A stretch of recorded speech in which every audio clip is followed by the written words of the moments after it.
Podcaster, entertainer, philosopher, comedian, like Usenick. Usenick Unleashed! Has anyone told you you have like the sexiest hair in the business? I tell myself every day. Me too. I look in the mirror, I'm like, hey. I was just about to ask, does my hair look alright? Yeah, your hair looks great. Like you just got out of bed. It's beautiful. I spend hours looking like I just got out of bed.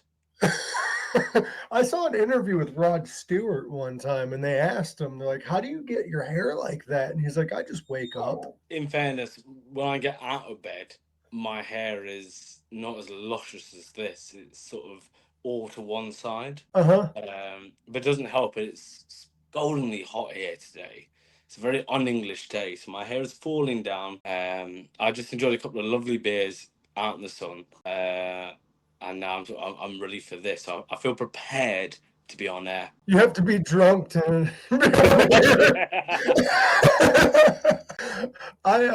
last time you was on, you gave me influence. I might call me a brothel. I might do all that.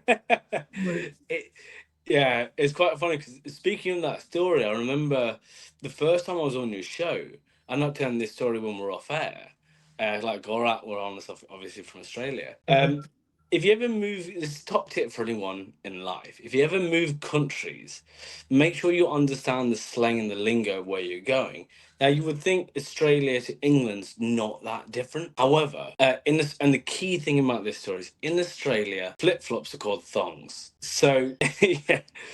So I needed a pair of flip-flops for the summer because I moved over just before summer. And it's like proper Yorkshire working man's bar. And I went to this old man. I went, do you know I can get a pair of thongs for summer? And he'd go, what? And I went, do you know I can get a pair of thongs? Sort of dressed thusly. And he goes, I don't know what you're talking about. So I need a pair of thongs to breathe in for summer, when it gets hot. And he's looking at me. He's like, oh, I don't know. Unfortunately, the bartender must have spent some time in Australia because he goes, oh, and he heard the accent. He goes, oh, do you mean flip-flops? I mean, yeah, sorry, flip-flops is what I'm actually asking for. He just turns to me and goes, fucking Tesco, I don't know, mate. And I realised in that moment what I was actually asking for was not what I was after. No, if you came to the United States, we just put really small underwear on your feet. And sometimes that's the look. That's a fucking look, bro. And I'm thinking about starting that look. Someone has to start a trend. Are you originally from Australia? Yeah. So I spent a lot of my childhood and youth there. Never once tanned. As you can see, the English heritage of my pigmentation has often been a thorn in my side. But yeah, so I grew up in Australia and in Melbourne, home of the mighty Richmond Tigers. For anyone who's watching this, it's Aussie rules minded.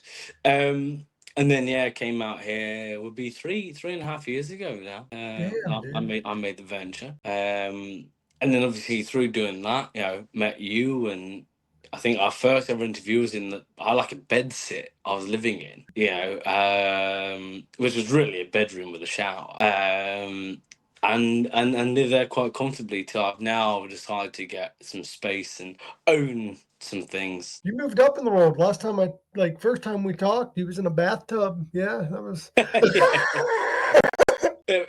thought I didn't know what sort of show it was.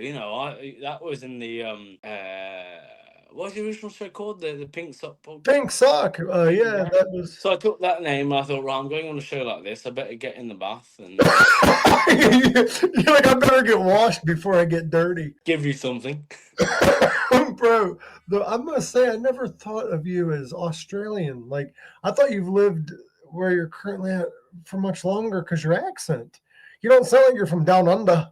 No, I had to try and get rid of it because I'm the only Australian that I know in Sheffield. And that means everyone wants to know about kangaroos.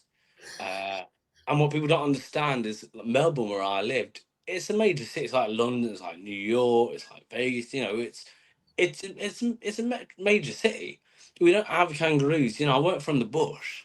So I thought I'd drop the accent, and then that way people start asking me really daft questions. Well, you'd have that in the States too, because we're so deaf that we think like Australia. So you get to work by kangaroo, like you're inside its little pouch and just. Yeah.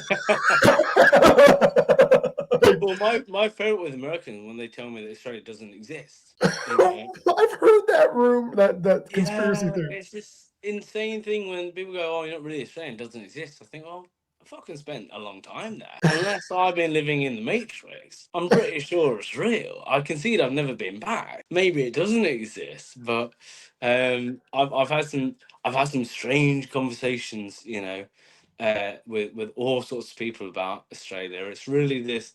If anyone's watching this who wants to go, it's real. You're gonna see a kangaroo in the zoo, and we don't have shrimp on the barbie because they're called prawns in Australia. We can thank the American tourism industry of 1982 for that. Thanks for the history update. Yeah. See, this shows comedy, music, and history. I fucking love it, dude. Did you know? Here's another little history lesson I actually learned at a comedy club. Did you know how Australia was founded? Like how it became a country? If there's not a comedy club, probably not. Well, in Egypt, they would ship their prisoners to Australia. That's where their prisoners went.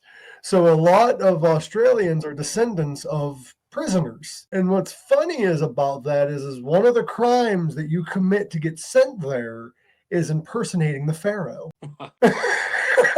Yeah. Well, I know my family history to Australia is one of my great ancestors sold a loaf of bread. Now I concede you come from Cornwall, you steal a loaf of bread, you get sent to Sydney to Bondi Beach. It's not a fucking punishment. Like if that's how we're going to treat criminals going forward, I think there'll be a lot more crime. I think Americans should be sent to like the beaches of Ireland. Mate, if you're not sending someone to Grimsby Beach, you're not doing it right. I'm crazy, dude. But Australia, yeah, that's the place for. Hold on, I got a whining dog by me. But Australia is the place where criminals went. Yeah, you know, and in many ways you can still argue it's still the same way.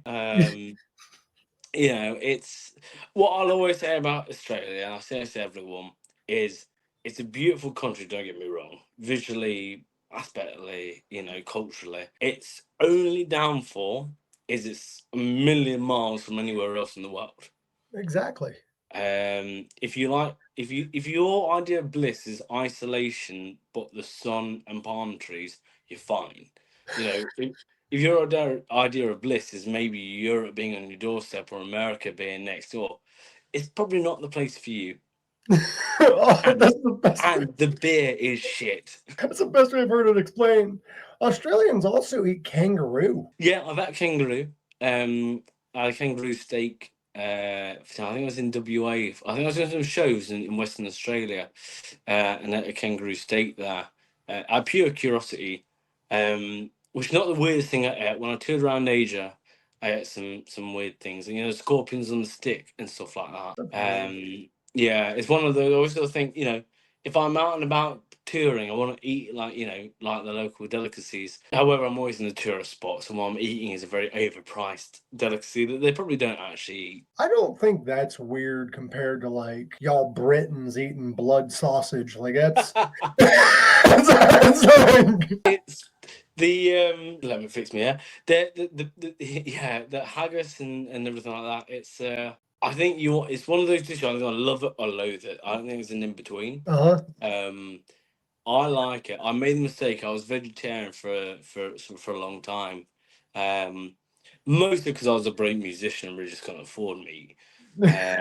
And beans and toast was, you know, you might as well be vegetarian at that point. And I was I was in Scotland with some family, and I forgot that I was vegetarian. Ordered the haggis because I just wasn't thinking. I got about halfway through, and then one goes, "You enjoying that? Is that a delicious meal?" And I went, "Yeah, it's fucking lovely. This why?" And they go, "Well, it's the meatiest meat you could have. It's meat stuffed inside meat, stuffed inside some more meat. You know, cooked in meat oil." so you was no longer a vegetarian after that. At that point, I thought the gimmick was up. Yeah. So how do they prepare blood sausage? Is it literally sausage with blood inside of it, or is it like blood? Yeah, I'm not. My culinary skills are very limited in that I don't want to be better. But I believe it. Yeah, it's like I think it's like pig intestine or sheep intestine. They like stuff it into, and don't get me wrong, it's a delicious meal. But it's you don't really want to know how it's prepared. You know, you just want to go and eat it, and then probably find out. I was that way when I went and visited a friend of mine, and they had me eat this thing. Get out of that. They had me eat this thing, and I was eating it, and I'm like, "Oh, this is pretty good." And they're like, "Oh, you like oysters?" And I'm like, "Sure." Is that what this is? They're like, "Yeah, Rocky Mountain." Now, I don't know if you know what Rocky Mountain oysters are. Are you aware what they are? So you're cooking in that a lot. Oysters, yeah, I'm not. The idea of raw fish sometimes I can't quite get my head. You know, I just got the sushi the other day for the first time properly. Oh, no, no, no. Rocky Mountain oysters. They are not of the oyster family. They actually cut out bull testicles and they fry them or they cook them or they grill them or however. And it's bull testicles. Sorry, you get real weird sort of whiskey sounds coming through on your end. I'm sorry, but you're cutting out. I'm not sure what's going on. Give me 1 second. Now it's making it hard to regale you with some tales. I know he's up to 10 viewers. I think Hey, I'm not sure if it's my internet or yours, but we're cutting out real bad. yeah, you're going through very like a lot of buzz and everything that you say. I'm having the same issue. Would you like to reschedule probably for like tomorrow around the same time, maybe? At the same time, it's fine for me. Okay, I think it's my internet and I don't want to continue forward if it's just going to keep doing this because it just ruined the whole quality. Well, yeah, everything you speak is just very crackly and buzz, you know, buzzy, sort of like the old lady herself line. I'm having the same issue on your end. You're very pausy and skippy. So I'm going to see if maybe my computer needs updated or something. I'll try to fix it by tonight. So if you are able to swing by, I do work tomorrow, but I'm free around noon. Yeah, tomorrow's fine. I can make myself free tomorrow, that's Okay. fine. Sorry about that, buddy. I didn't expect this to happen. You're fine at the beginning, it's only just sort of come in. When you talk about bull testicles, I think the issue is testicles. I think that's the issue, bro. But yeah, it's cutting out really bad. I'm not sure why, but it might be I might need an update. You know how computers are.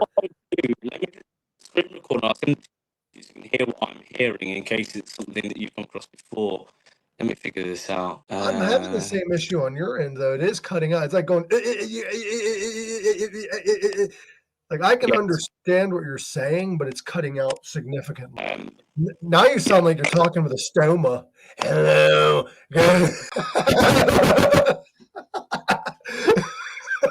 That's not cool. Okay, let's just try again tomorrow. Let's just dust this off. I love you, bro. I'm probably still gonna post this as a bonus clip. But yeah, no, tomorrow at the same time. Okay. If anything changes, I'll let you know. If anything changes, I'll let you know because I work, but I should be fine. I love you, bro. Thank you for doing this. Next week, I've got some availability before I fly out. Okay, so we'll figure something out. I will around you. Make it work, baby. Make it work. I'm holding to my Usenick. You've got the best hair in music. I got the best hair in comedy. Let's tour together. Oh. You ever had a kid who just be like a shaggy dog? Dude, we need to start a band called the Shaggy Dogs. But I love you, bro. Thanks for doing this. I will pick back up again tomorrow. No, but Hare Krishna. Hare Krishna. Hail Lord Shiva, praise Satan, whatever you believe in. Yeah. Do you want to try and reboot everything? Because I'm at home. Do you want to try and... Podcaster, entertainer, philosopher,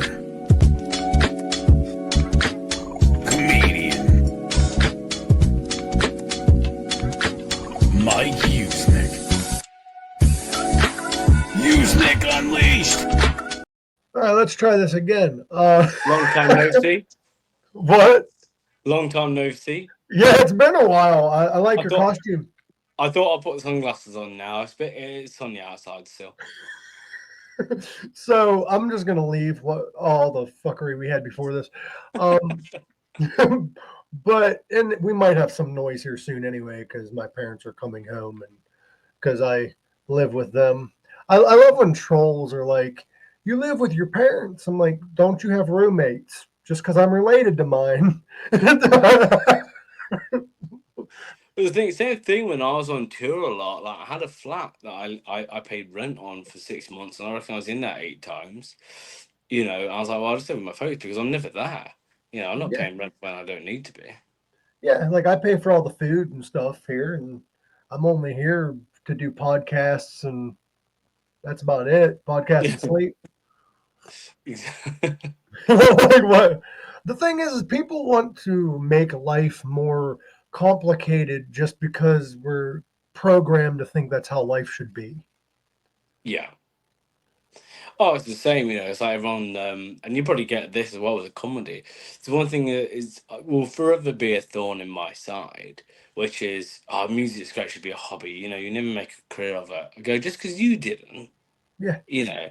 Oh, my face go, only the lucky ones make it, and you go, not necessarily. There's two types, and the comedy's probably saying there's two types of stars. The one who come from money have paid their way there, mhm, and the ones who get the lucky break. But the luck, in my view, is luck is earned. You mhm. earn your luck, and I've always said before. I'm sure I said on this show, I'm not the most talented musician out there, but I would say I'm the hardest working. And I've always Yeah, had the view of I'd rather fail and know I failed than to not try and wonder what could have been. exactly. You know, Yeah, I'm sure you get in comedy all the time as well. It's like, okay, some nights you play. Like I played a gig last night to essentially an empty room, but the next one I do could be to 1,000 people. Well, I can't predict that or pick that. I'm see, not playing Wembley yet, but for me though, personally, sorry to interrupt. I was reading a book the other day, and it took into perception life. And I've read it a few times in my life. The name of the book is The Subtle Art of Not Giving a Fuck. And read that. the thing is in life though is like I don't do as many shows as you probably. I just do it as a hobby, really. I tried making a career out of it, but just my mental health isn't prepared for like the success life, I guess you would say. Yeah, But success, though, like in the subtle art of giving a fuck, brings into mind is success is a matter of personal interpretation of what you define success to be. It doesn't necessarily equate to money. Success could be a matter of things. For instance, in the book, he states that there's a musician, right? He was fired from this band that later on became huge. Now, his band's whole thing was is to be better than his previous band. So he modeled his own success on their success, which paradoxically made him not successful in his own eyes, even though he earned millions in the band that he formed. The band that he was fired from, unfortunately, was Metallica, but the band that he created was Megadeth. But he always constantly defined his success based on theirs, so he never viewed himself as successful. yeah. I think it's the same for like what I do. Like I've made no secrets about the fact that I love to be selling out Wembley and Glastonbury or Madison Square Garden, Mhm. or the Hollywood Bowl and stuff like this. And that's my aim. And I've always been proud to say my aim is top level. Mhm. You know, sort of thing, and I've never shied away from that. And I'd rather say that, and I'd rather, as I said, not succeed in that and know I didn't do it than say I could have been this great pop star. But then, in some regard, if I don't get there, it's not successful by my metric. But if I can earn some money out of it, or I can do something great with it, and I think about someone like Ryan Roxley's been on your show, before. Mhm. He probably had visions of being Alice Cooper, but now he's playing for Alice Cooper. So, in everyone's eyes, he's an incredibly successful musician. Mhm. But would he define if he spoke to 16-year-old him? Would that be the way? So, my approach to it is always I know where I want to get to, but ultimately, it's allowed me to move countries I've toured around Asia, I've toured around Europe, you know, I've got some shows in America coming up. I've been to places around the world I would never have been to. You could argue if it weren't for music, I would never have come to England, I would never have met my fiance. You Mhm. know, so for mine, and by the way, it was Grace and hello, because she was she didn't get a proper shout out last time. Um, for for mine, you could argue in so many metrics. Have I been successful? You know, am I a household name currently? No, but have I achieved more than arguably a lot of musicians out there? And I'll say, yeah, I have, and I've got to view it as so far it's been a successful career. And I think the thing is that the mistakes that we all make, it's okay to have goals, but don't allow your current success be defined by them ultimate goals. You're still Yeah. successful. Will you ever reach that? There's possibility, but don't allow that to take away from your current success, because we are all successful in our own ways, whether it be spiritually, whether it be our jobs. We're all have our own success, and we should change our mindset to being, oh, we're not there yet, but don't allow it to make us think negatively of ourselves now. And I think even like to be on a show like this, you know, and obviously I've known you for a long time, know you quite well.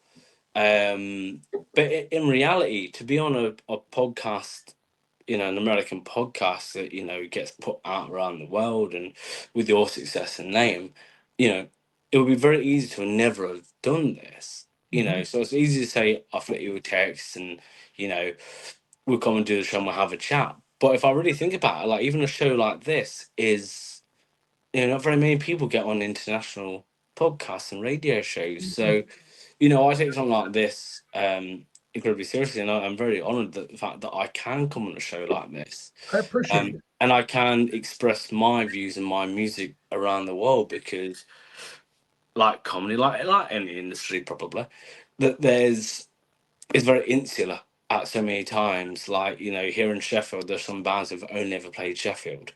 You Mhm. know, I've never done stuff like this. I feel very lucky or blessed that I can open up a US market. I can do things that I probably wouldn't have previously, you know, been able to do. You know, See, and if it doesn't, yeah, I'll be honest, much like you, and I'm sorry if I keep interrupting. We just have a bit of a delay, I think. Um, the thing is, though, is like with you, I'm no Howard Stern. I'm no Joe Rogan. I'm not going to claim to be. I don't reach the audiences they do.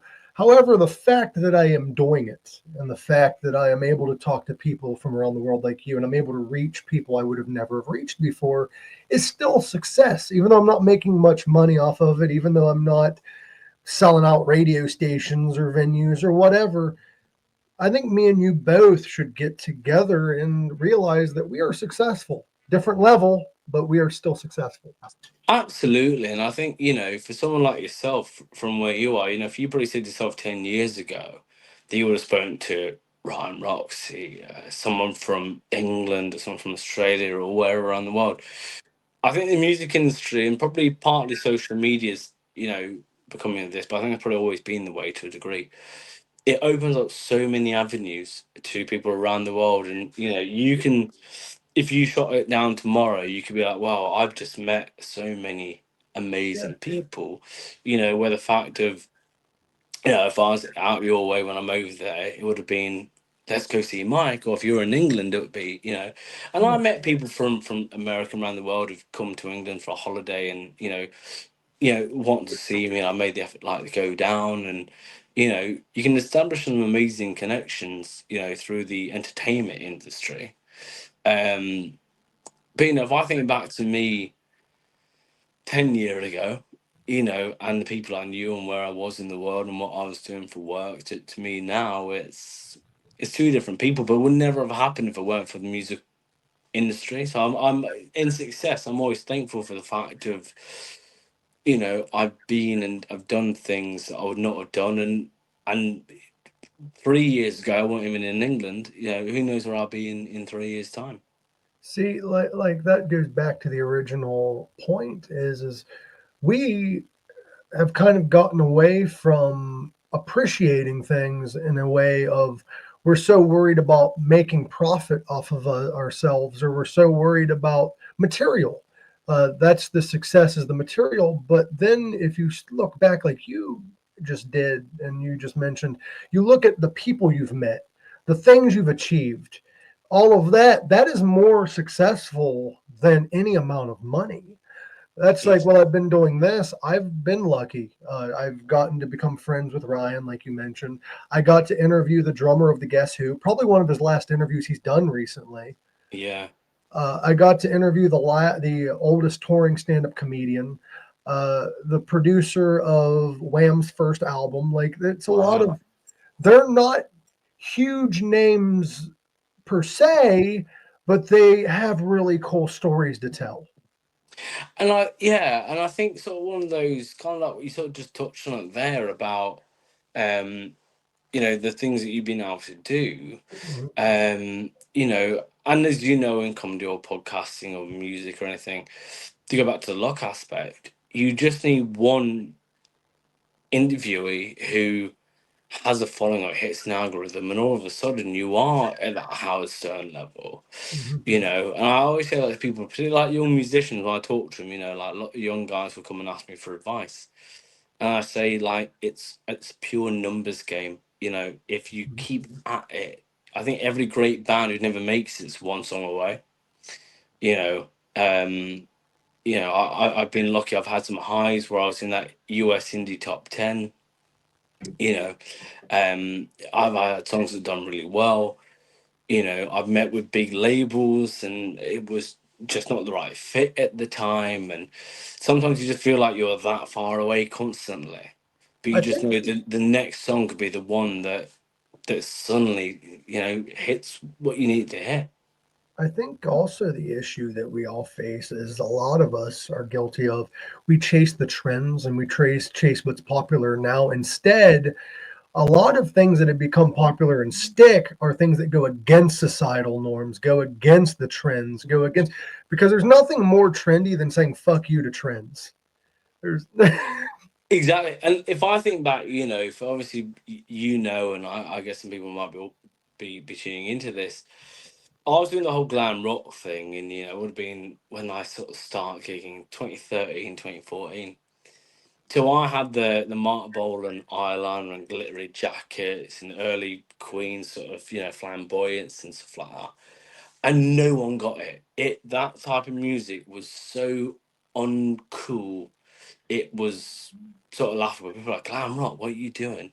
Because everyone who listened to like Queen or Elton John or T-Rex were your mum and dad on like, BBC Three and stuff like that. And, in the last 5 years, the tide has shifted so much where on the success like Rocket Man and Bohemian Rhapsody and films like this, these bands and Bowie having this sort of had like another resurgence recently, in pop culture, probably since he died and stuff.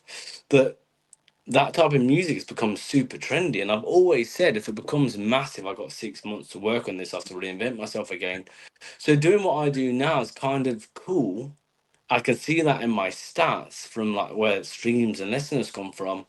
But in the early days, I was almost a novelty tribute act, even though I was doing my own stuff, so you just don't know where the music was going to go. I think pop music, to like pop hits, has been pretty steady for the last 10 years.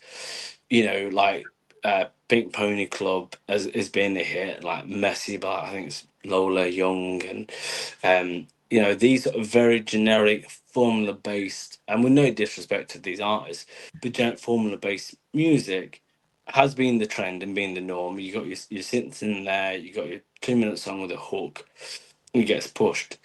But I think the on the level of that top echelon has certainly come back to the forefront. I think like bands like the Arctic Monkeys, White Stripes, yeah, and bands like, even the resurgence of like guys like Queen and Elton John, it's come back where you may not be, or Catfish and the Bottom is a great one. I don't know if you sort of know some of these acts in the States, but like the American acts actually like Starcrawler, Starbenders, Payal Royale, guys like these, they're successful and they're making hits. Will they be top of the charts? No, probably not, because I think the pop industry's got that pretty dominated. It used to be more versatile if you look back through the 60s, 70s, 80s. I think now it's found its niche and it's found its spot. But to be on that under echelon, you know what I mean? You can have this success and the trend is there for these guys. Rock and roll, the great singers that never go away. I Mhm. think it got close to dying. It was sat under the sludge for a long time, but it's come back. I think Um, I think the issue is though is so many artists try to play it safe, and rock and roll is not a safe game. It's not supposed to be a exactly. genre. It's supposed to be you being yourself. Look at David Bowie. Going back to Bowie, for instance, when something that he was doing became trendy, what did he do? He fucking changed. Yeah, yeah. He moved on to the next thing. He moved on to the next part of his persona and explored every aspect of himself. I think a lot of bands, I suppose, won't be careful how I say this, or a lot of young bands become so like, I won't lie, I love living in Sheffield, but if I hear one more fucking band try and do Art of the Monkeys, that's what they say, that's what I'm not. That album's 20 years old. Even the band doesn't play the songs on that anymore. You know, but a lot of bands become fixed in what they want to be.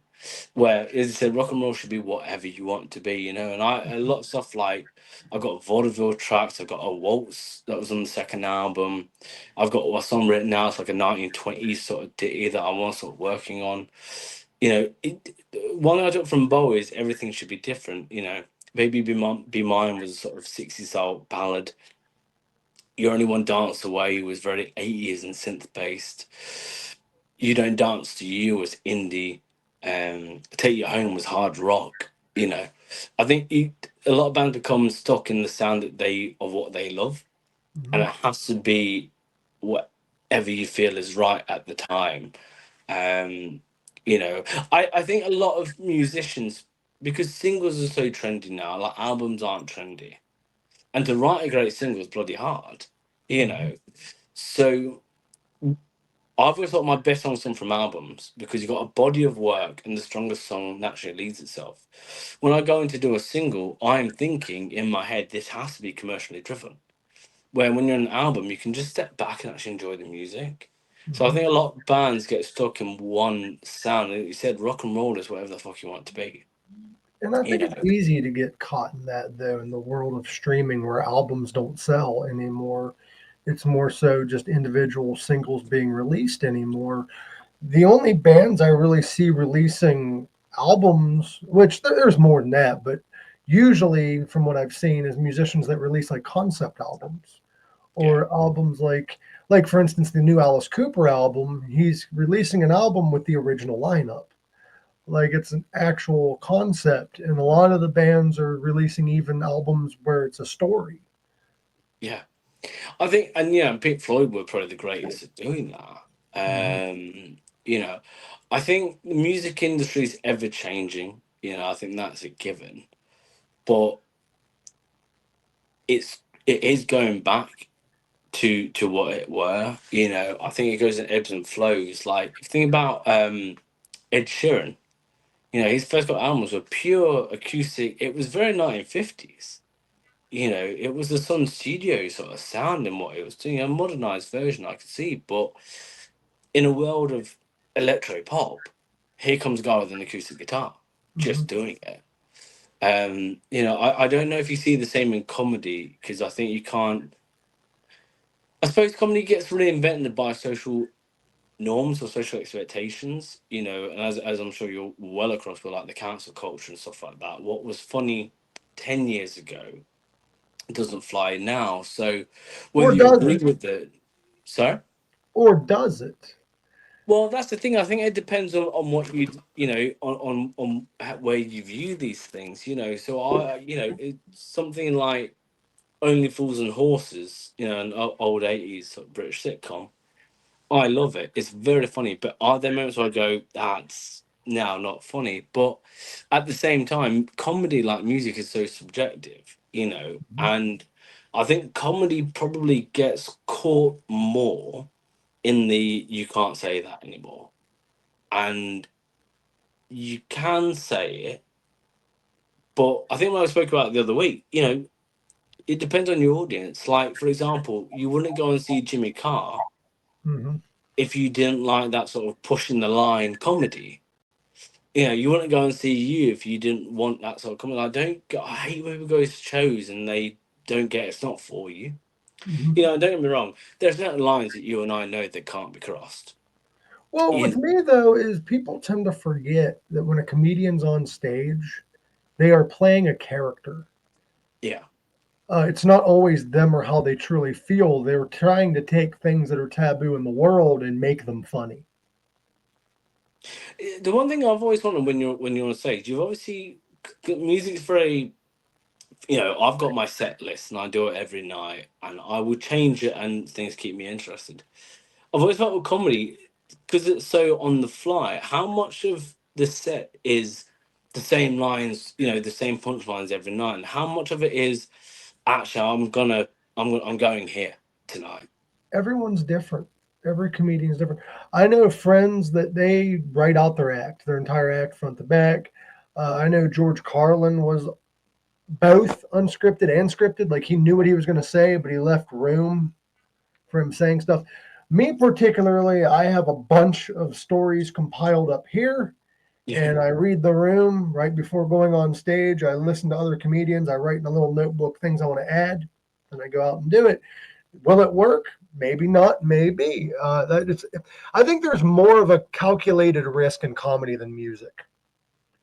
I think, yeah, certainly, because I think with comedy, I think the great comedic minds are that, obviously you got to be quick, but it's the ones where you can sometimes see. I do love, I don't know, a lot of people say like when comedians break and laugh at their own jokes, but I think that means that they're tapped into something, Mm-hmm. you know, and it's going to be funny. I think there's a lot more calculated risk in comedy because um, if you go off script, for example, and you don't know where you're going, and it happens in music. So, like last night, I got asked to do an encore, and I wasn't really prepared for it. So I went into an uncharted territory. I didn't quite know where the song was going to go, or Mm-hmm. how it was going to work, or how I was going to end it.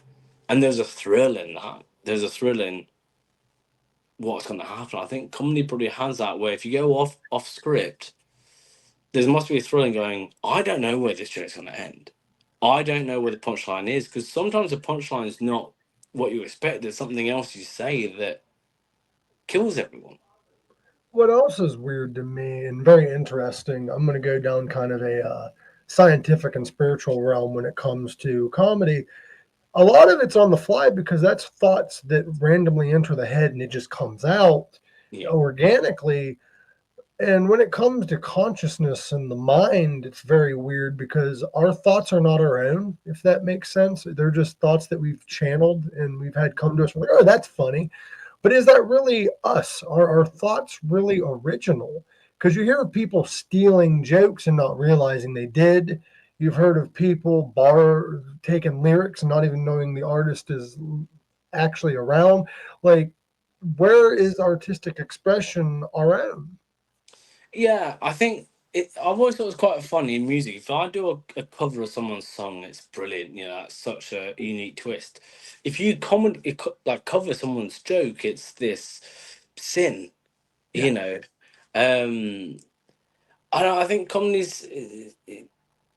See, the one thing I used to know a comedian in Melbourne years ago who was not super successful, but he had a good following, and he was the most unfunny man in real life. He just had no natural timing, but on stage could tell a story like no, And then you hear about guys like Jim Carrey. People say he's just constantly funny. He's Mhm. just on. I always find that fascinating because you don't see them. You don't hear about musicians that don't listen to music. It's a Yeah, but I love it's the a idea. form of mental health, I do believe. Mental health problems. You have to make people laugh all the time I mean, did you because did you sort of fall into it? Sorry to jump in. Like, were you like the funny guy at school that everyone's like you should be a comedian, and you just had that knack and the timing? Because I think some people have that natural comedic timing that you can't teach. yes, but I found myself getting trapped in it. And I think a lot of comedians do, where they don't know where they can be taken seriously in society or say serious things without it being construed as either A, you joking, or what you say on stage is you being serious. It's a very It's yeah, blurred line of who you really are and the character you're playing on stage.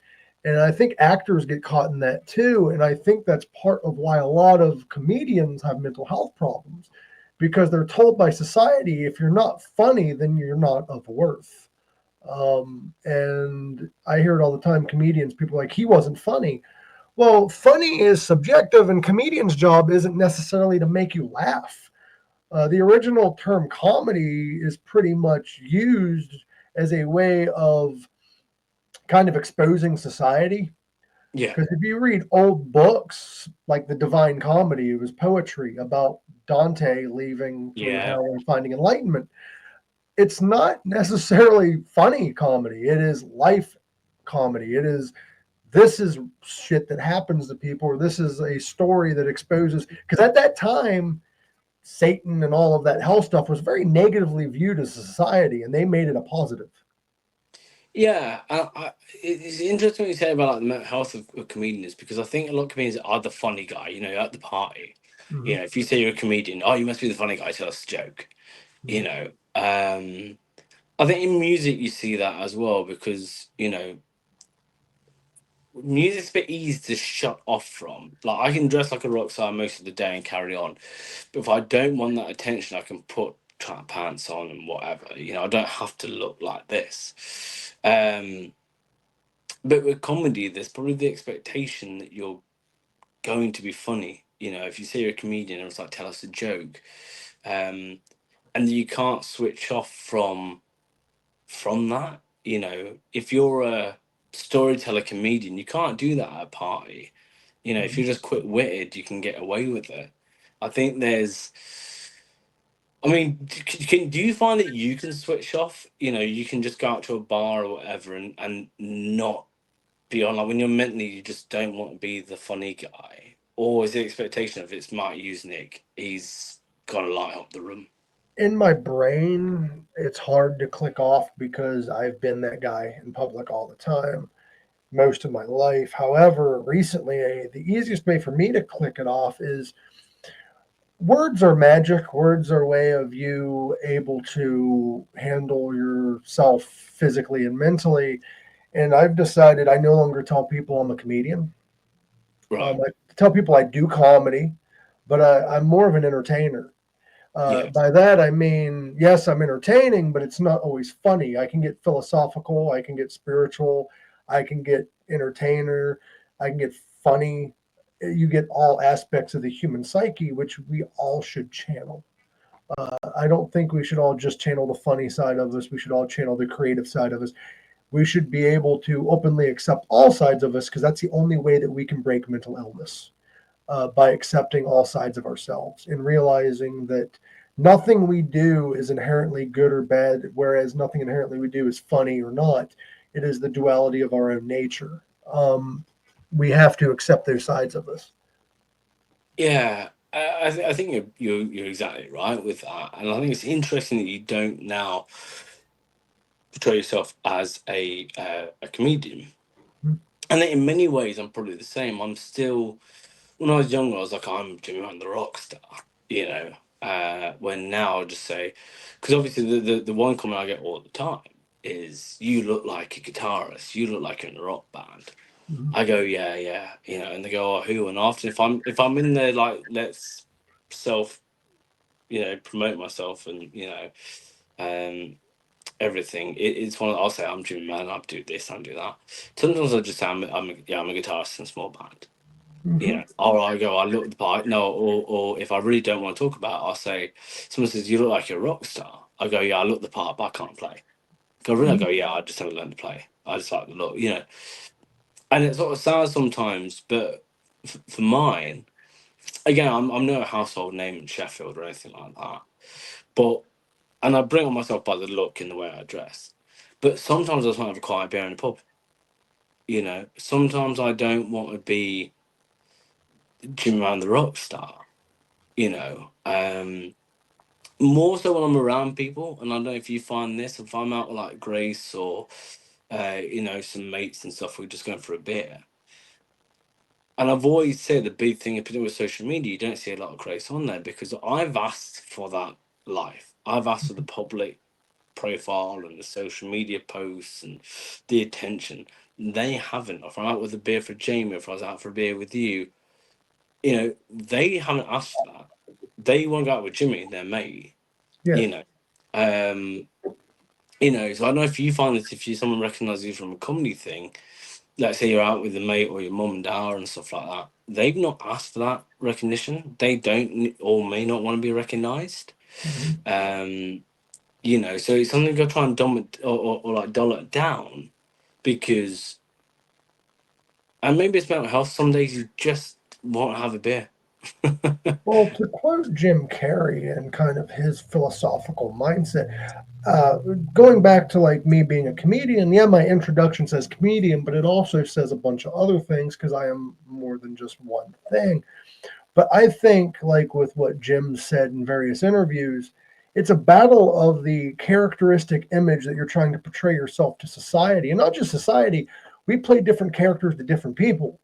And at the end of the day, our ego fights all of these different images when in reality, they are all us. The bad dude that yelled at the random person because we were upset, that's us. The person that makes others laugh and helps people through mental health problems, that's also us. And until we accept that all of that is us and we are all of these things, then we're going to have breakdowns in mental health. We're going to have, because we want in our minds to not be that instead of embracing us. Yeah, I think you hear a lot of famous people say, "I don't want to be this person for a day." Yeah. Well, I've never really agreed with that. I've always been a bit annoyed when people say that to a degree because I think if you want to be a pop star, a comedian, or an actor, and you want to make it big in Hollywood, you know what that territory comes with. You know, don't say, "Oh, I can't go to a local pub with a friend," because you know that that was never going to be the case if you got what you wanted.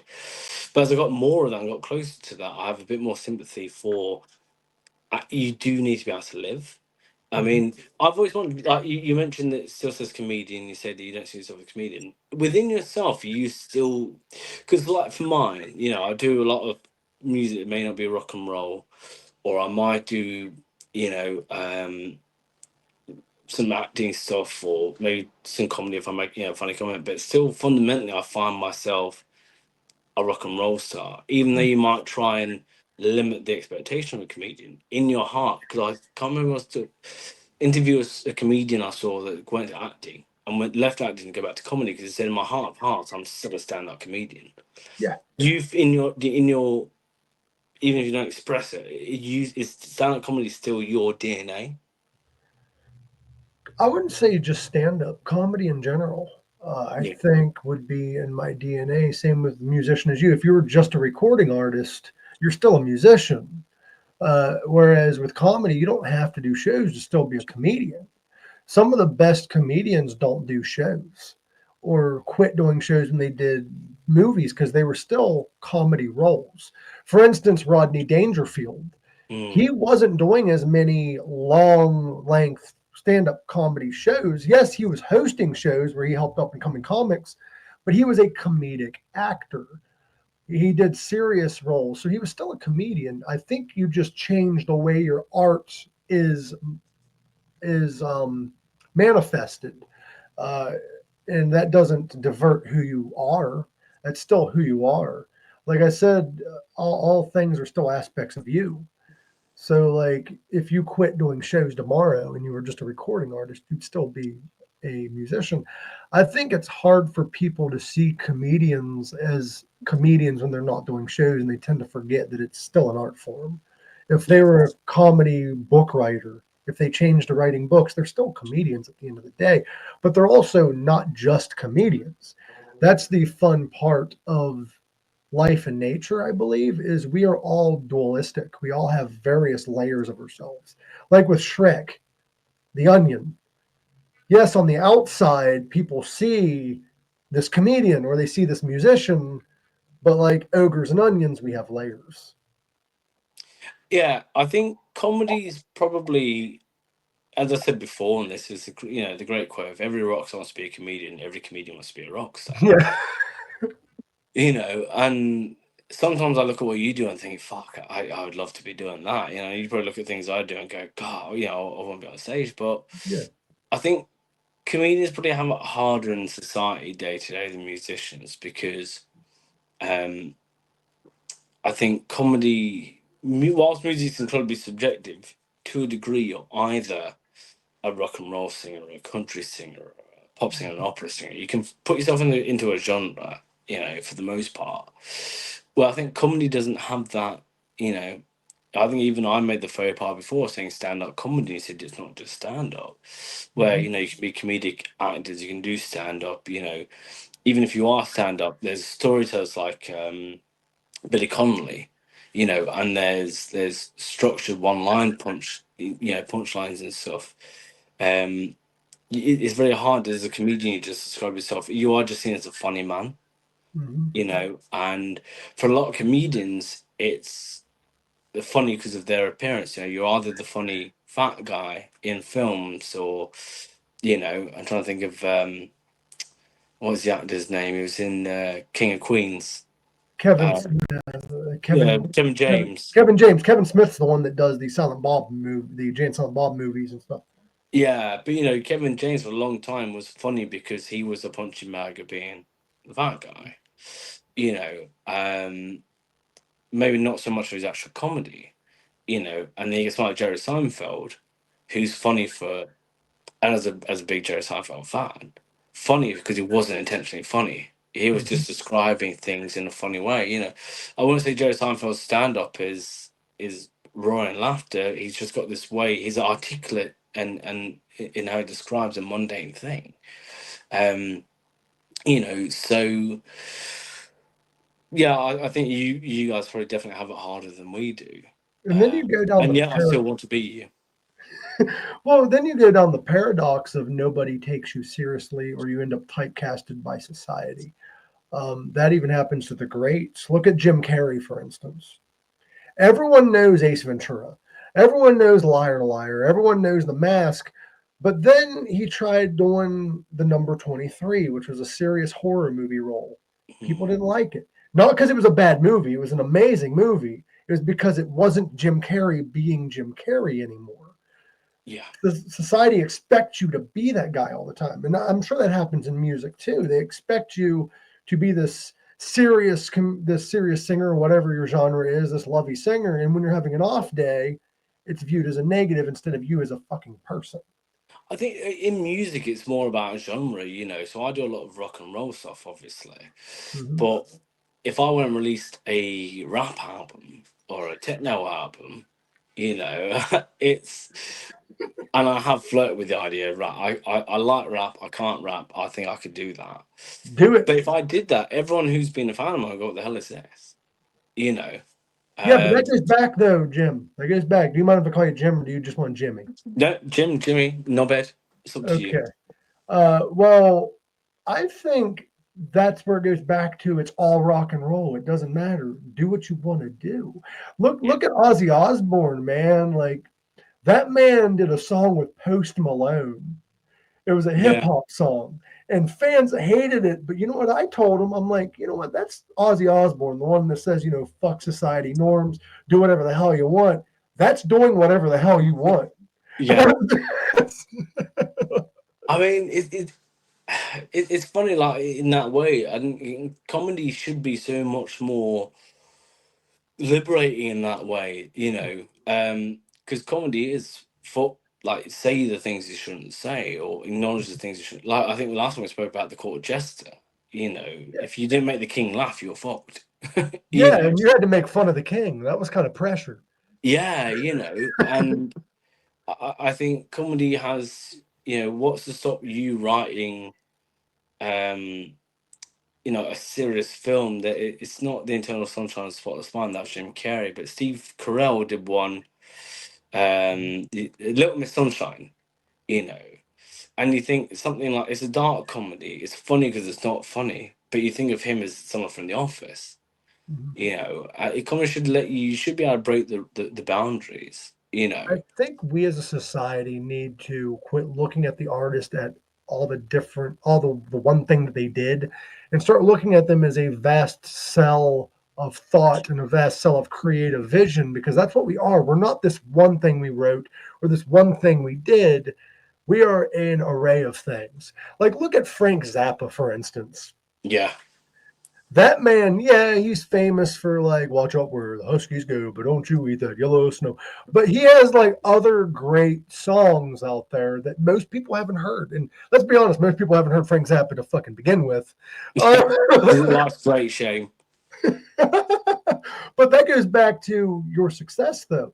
You might not have sold out the buildings that you wanted to, but look at like people like Zappa that were still popular, but he never got to sell out the arenas he probably wanted to. Yeah, I think you can get typecast very fast. Like, again, I've got some success. I'm not a household name, but I'm not a nobody. If it's in that awkward bit between success and no one. Um, but am I the glam rock, the dressing in sequins and platform shoes? I think you mentioned before the prog rock thing and the imagery. I've certainly been typecast as that sort of musician. I couldn't roll out in Reebok classics and blue jeans and do what I do because it's not the expectation. Even if I go down to the pub for lunch and I'm in shorts, and Converse, which the viewers won't know from the top down is how I am right now. Everyone goes, "Oh, you dress down, you're casual, you're not rock and roll today because of how I dress." Do you find with a company that you've been typecast in a certain category? I try Could you break away? I try to do my best to not get typecasted. But a lot of the times people complain about things that are said, but not me going against the norm or who I am, because I am what I am. Like, I am whatever. I don't allow myself to be that way. At least I like to think that way. But with you, talking about how you want to do hip hop and stuff, you can still dress that way and write whatever music you want, instead of looking at it as a "what if people don't like it" mindset. What if that's what gets me to those stages that I want to be on? It's almost a fear in a way, to be honest with you. So I was talking to Grace about this the other day. I said I'd love to do something that's a bit techno and a bit rap based, and not fully go into it, but sort of scratch on the surface of that. I think I've been lucky that my fan base sort of acknowledges with the albums. You got if there's 12 tracks on there.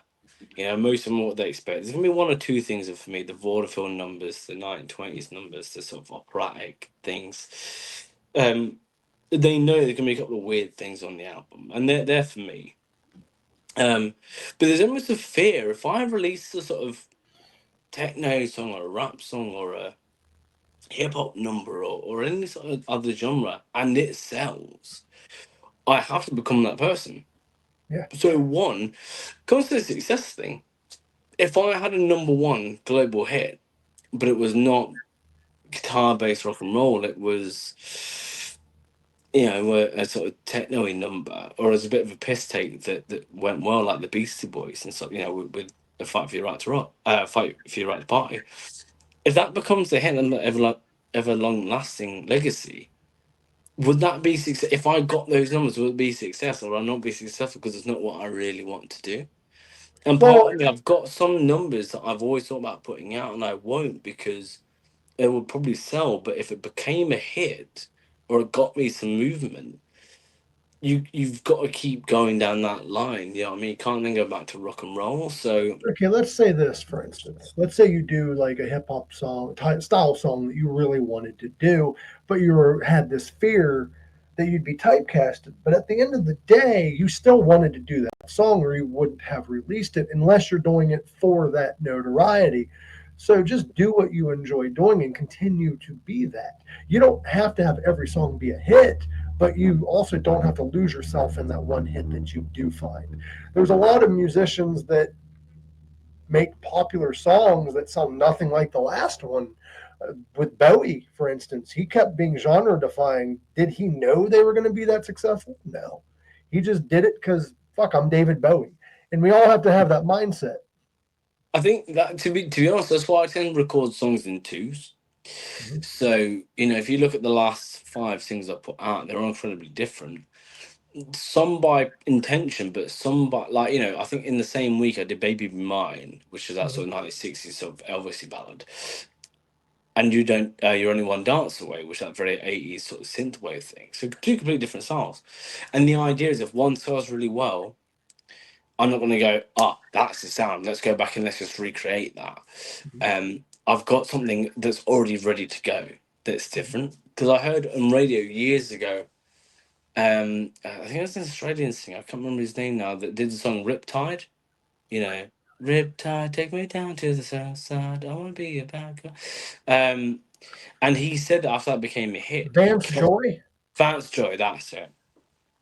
He said on radio that he kept trying to rewrite Riptide and wasn't having any success. And he would play songs to his sister, and she'd be like, "This is just Riptide. You're just going back to what sold. You're putting yourself back there."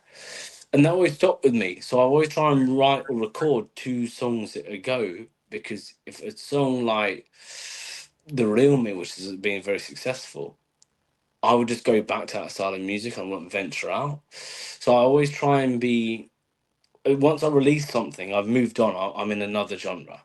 Mhm. I'm gone from that. So if it's a success, brilliant. But I'm not recorded, release it, and then going like, let's write the next one. I'm six songs ahead at that point. That's Um, how you should be. It's and art. I have a view that, for a long time I subscribed to this. The song is mine when I write it. The song is mine when I record it, and the song is mine when I release it. But what happens after that's not mine. Mhm. So I never go back and listen to my own songs. I never sit down and put Jimmy Maddon one on. You know, um, occasionally I'll hear it at places. I go, that's not a bad record, that. But I don't ever go back to things that have worked before. And I always want to do something that's interesting for me. The hard part is what's good for me and what's good for me commercially. You Mhm. know, like, You Don't Dance to You. I have no it's attachment to that song. It could pass me by. I forget all the time it's been out. Commercially, it's been my most successful song in terms of pure numbers and how it sits in the algorithms. I don't want to talk down about the song, but I went out to write something that was a bit poppy, a bit catchy, simple. The chorus loops. There's no real lyrically. There's nothing special about it. I don't want to say I hate it, but I don't feel anything for it. Because it was meant to be a commercial hit and it's become a commercial hit. It's set out to achieve what it needed to achieve, but I don't feel anything towards it, as opposed to Love Something number one or Do I Turn You On. And I can remember where I was when I wrote these songs and what they mean to me.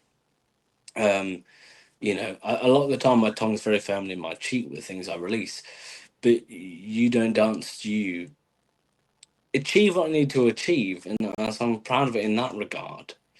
But it's not a song it's not a song I feel any emotion to, if that makes sense. It was a song that did what it needed to do, and in many ways it's hard to say because it has been, commercially speaking, the most successful. But it's not one I think about, you know. But on the flip side, A Night with Stilettos. I wrote that when I first wrote that when I was 16. It's evolved over the years, and went out on the first album. There's a long time where I hated that song Mhm. because I just played it every night for 10 years, and even now I can't rehearse it. If I rehearse the set, I can't play it. I just get through it. I can't do it because I know it like the back of my hand. And I probably forever will know that song perfectly. And I hated it for a long time. And I dropped it from the set at one point because I thought I just need a break from this. Uh, and people say, "Oh, why you didn't play Night with Stilettos? Why didn't you play this song? We know this song has been the staple forever." I thought, "Oh fuck, okay, I'm gonna have to learn to love this." So I sort of rewrote. I played it slower. I tried to do different things, and that didn't really work either because people want to hear it as it is. Mm-hmm. You know, it's one of those staples now of the show. Um, and so I had to fall back in love with it. Weirdly, I had to say to myself, "You need to perform this with passion. You know, you need to get into the mind space." And I'm sort of in a spot now where it knows where it sits with me, and I know where I sit with it. Mm-hmm. You know, we have this healthy balance between me and that song. We have this mutual understanding of we I need it and it needs me. Um, you know, but it can be very hard sometimes to change and take songs out. You know, where you're more excited for other numbers. Because it's not a spot where I know how to deliver it, you know, the way I need to be done, and it's obviously changed a lot through the years. But it can be a very hard one when you fall out of love with songs. I'm You know, pretty sure Rod Stewart feels that way about "Do You Think I'm Sexy?" Like I'm sure there's other artists out there that feel the same way you do, and that's kind of why you need to be careful what you ask of the universe, because you're sitting there like, I'm writing a song, it's going to be a hit, but is it really the song you want to be a hit deep down? yeah. And comedy probably is the same. There's probably certain comedians that have their world famous joke that Hmm. they every night they have to go out and do, and they probably think, you know, and you're probably saying there's probably jokes you've got where your mind's elsewhere. Yeah. You know, during a night of stilettos, I'm not thinking about the song. I'm thinking about, you know, all sorts of different I things. think in comedy it's a little different. Besides, like certain comedians that can get away with it, I think comedy is more of a, and I think music should be the same way, at least performed live, like you changed your songs. It should evolve with the artist. So I think like the set will change. Like certain jokes might stay there, but like the way it's delivered, the way it's told should evolve with the person. Because I'm not the same guy I was when I wrote it. You're not the Yeah, same guy you was when you wrote it. So I think the audience should accept the artistic change because it is a different you. If you want to hear the studio song or the studio joke, or you want to hear that joke, it's out there. The recording is out there. You're coming to a live performance. You're there because you support that person, not that song, that yeah. person. I mean, do you find that with certain like jokes you've got, you know, when you do like the stand up stuff, or that you not power through, but you know there's an expectation to hear it, or people will if you I think comedy's probably like music. People can tell when you're not invested in it.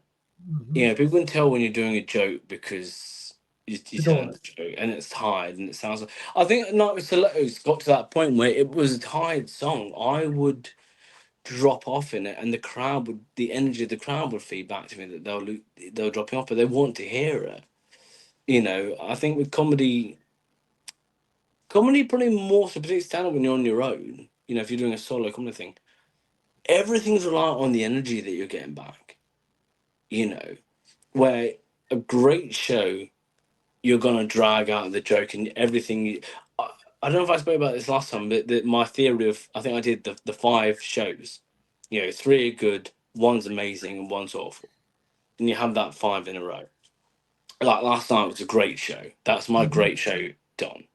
You know, um, you know. So I think with comedy, because you're going off the audience so much, I find it more in the studio, and you'll be probably able to correct me here, but with the right crowd, would you say that you're not delivering the show, but you're almost being told where to go? Mm-hmm. You The, know, the when you're crowd on, guides you. yeah, yeah, It's basically like soul meshing, where you're being guided by the audience.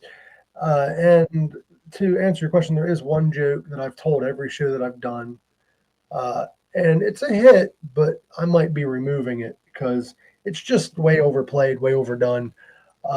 Not by other people. It's a unique joke. It's something that's actually happened to me. But here's the story, and it's funny, but it's not the thing I want to define me. So, but I worked at a truck stop, right?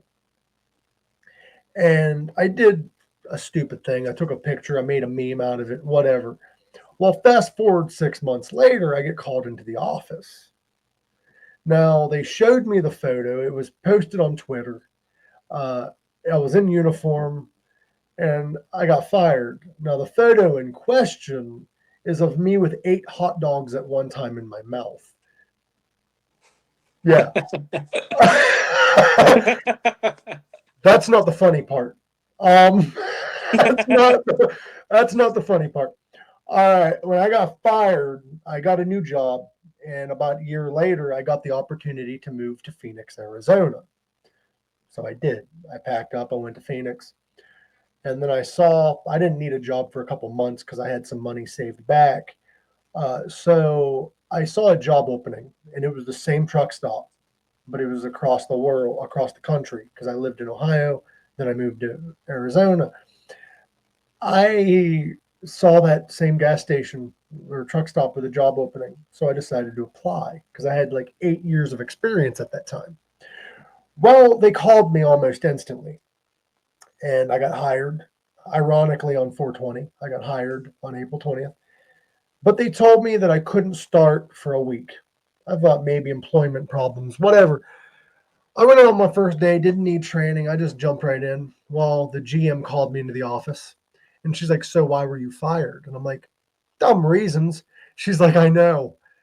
HR sent us the photo from their home office. They have had it for a year and almost a half, sitting at their home office desk waiting to send it to somebody. Now, why they had it saved is beyond me. But fast forward to 2025, that is now my Tinder profile picture. Um, it says I'm here for a good time, not for a long time. Now, I tell it differently on stage because I have my phone with me in the picture and I Yeah. share the picture. But it is funny. It's a silly story. But do I really want to be solely known as the guy with 8 hot dogs in his mouth at once? Probably not, because that's an unimpressive number. Because I can do 9 now. That's, but no, I'm on a diet now. I do cucumbers, but like, it's not. It's a funny story, but kind of like you with your song, I don't want that to be something I do every night. Yeah, and I don't know if you feel the pressure of that, like, in for a long time, Nights with Stilettos was my song, and it was probably the one I was known for. Like every musician I know, they're known for a song, whether it's local, like small bands, or a cover that they do, or a number they've had forever. For a long time, it was Nights with Sluts for mine, and I think I tried to fight to get rid of it for a long time Well, because I I didn't. think with There's a your, pressure on you to play it and to perform it, and you knew that was a signature number. Unfortunately, I don't think it's the number for me anymore. I think for you and for me, it's different in a way, and I'm going to try to explain because I'm more local than I am worldwide because I don't post comedy albums. I just post podcasts. So I think a lot of my comedy audience, at least my podcast audience, is from like England and all over the world and stuff.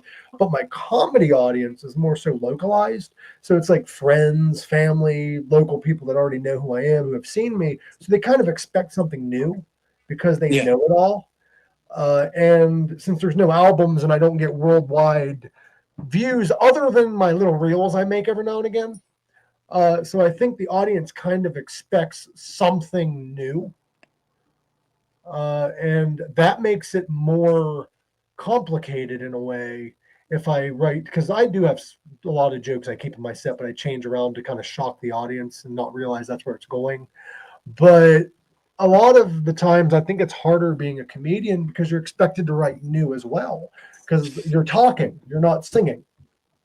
No, exactly. I think with comedy as well, I we spoke about dry spells with writing, the other week. But I think with comedy, there's almost expectation of if you see something like with mine, I can't just write something, a song. I don't know if you see something funny and you got to acknowledge. I don't know if I guess you got to go. Is that funny because I've seen it and that just independently was funny, or is it funny that I can tell us something? You know. Yeah, I think if your comedy is particularly observational storytelling, Mhm. you know, you don't want someone to say, like the comment I get all the time is if I've broken up with someone, of, oh, you're gonna write a great album now, or if I someone told me like a sad story, go, oh, that's a song in it, you know, and those are the comments you get where you must get the sort of, if you're out with friends, something funny happens, oh, that'll be in it set. And Yeah, this pressure to, yeah, you know, I think because there must be so many, I don't know, there must be so many funny things you see in the day to day that are just funny for you. yeah. And the thing is, They people don't don't need to realize be. life is comedy, life is tragedy. That's why it's kind of hard to write, especially open mic nights and stuff or at shows. You show up and you just saw life and things that you probably wouldn't have thought to write down for the show. And now you're scrambling, do I add it to the set so it's relevant to now? But what do I remove? It's like it was what I was going to ask, and you kind of touched on it there. How do you write or tell a joke about something with somebody that you know? So, in the sense of the song that you shared the other week, it's not a metaphor. That's not a particularly personal song for mine, but obviously Grace's sister was going through a breakup and said something that tweaked something for me, and I mentioned it before. But also, I had to say to her, "I've written a song about you breaking up with your boyfriend, you know, and we'll probably end up on an album, just so you're aware." And there's pressure that she would like it and not be like, "The fucking hell is this?" Do you find that with if someone does something funny and you want to tell the joke of knowing that you're taking the in the nicest ways, you are taking the piss out of someone that you love? Or is Yeah, there an understanding of you're a comedian, you know if you do something funny, it's going to be part of your set? yeah. Well, I ask approval first before I tell stories, really. And a lot of things in life aren't funny until you make them funny. Yeah. And for instance, my mom, I love her to pieces. I told this story on stage in front of friends and stuff, and I'll tell it here. My mom went and got a colonoscopy. Not her recent one. This was a while ago.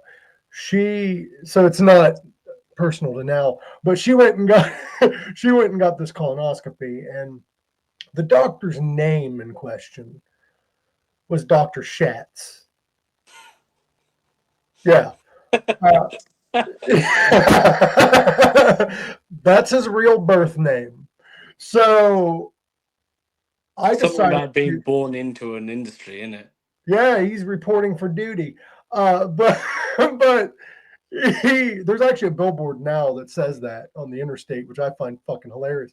But anyway, I might have to go here soon. My family just got home. It might get noisy. But I looked up a review for him and it says Dr. Schatz is an asshole. Now, I don't know if the real guy is or not. It might have been a joke. But who better to take care of your rump than a Dr. Schatz? That's kind of like Dr. Acula working on your blood. But I hate to cut this short, even though we've been live for about an hour and a half. Let's do this again soon. Yes, yes. Well, I'll be in the States soon, so our time zones will line up a All right. bit. And Go ahead and promote yourself. yes, Jimmy Maddon, Maddon, Facebook, Instagram, Twitter, X, YouTube, every good and bad music shop you can find me in. So that's where I am. That's hilarious, dude. All the good and bad you've been in. I'm in the £1 bin, the clearance bin. You can find me at the bottom. I'm also up on the walls next to the crates. It depends if I got into the shop to put my own record up or not yet. I actually have a joke I wrote a long time ago, and it's not relevant now, so I don't tell it. But when Elon Musk changed the name of Twitter to X, I decided to leave it Yeah. because it's now my ex, you know. But but love you, brother. Thank you for coming by. No, Much my love. pleasure. And as always, live long, rock hard. Live long, rock hard. I'll speak to you soon. Cheers. Cheers.